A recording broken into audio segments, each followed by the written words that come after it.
Some people experience love as something they fall into. Others experience love as something they stand inside of. And this video is about the second kind, what I call foundational love.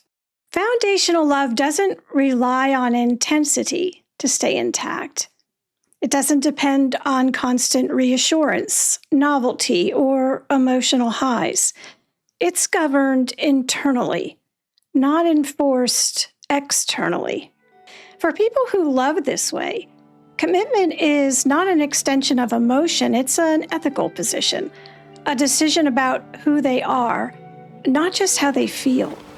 Foundational love believes that love carries obligations, not the kind of obligations imposed by rules or fear, but obligations that come from within. This kind of love believes that love requires restraint when temptation appears, continuity when seasons change, repair when harm occurs, and responsibility even when no one is watching. They don't stay because it feels good. They stay because staying matters. This doesn't mean they tolerate abuse. It doesn't mean they accept betrayal. It doesn't mean they ignore profound misalignment. It means discomfort alone is not a reason to leave. For foundational love, commitment is not a mood. It's a moral agreement with themselves. People who love this way often share certain traits, regardless of personality or background. They tend to have a strong internal sense of right and wrong, the ability to regulate emotions without outsourcing responsibility, tolerance for boredom and balance and imperfect seasons, and a long-range view of partnership. They don't confuse desire with permission. They don't need surveillance in order to remain loyal. Their fidelity is self-governed. They believe love includes certain limits.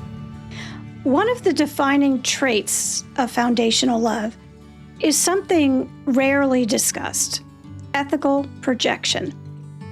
Because this way of loving feels basic and obvious to them, they often assume everyone understands commitment in the same way. That vows carry inherent restraint, that marriage signals permanence, not preference, and that integrity is implied, not negotiated. They don't screen for these things. They are not naive. It just never occurs to them that someone could speak the same words without sharing the same internal obligations. When foundational love is shared by both partners, the relationship often feels steady rather than dramatic, secure rather than intoxicating, and resilient rather than fragile. Conflict doesn't signal danger. Discomfort doesn't threaten the bond. Love bends, but it doesn't collapse. When foundational love isn't shared, the experience becomes deeply destabilizing. But that's not where we're going today. Today is all about orientation, about naming this way of loving clearly and cleanly so people who love this way can finally recognize this isn't a weakness, it's capacity.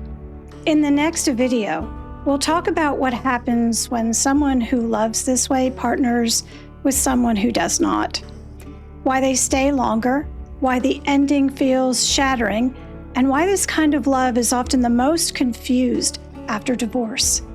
Thank you for watching.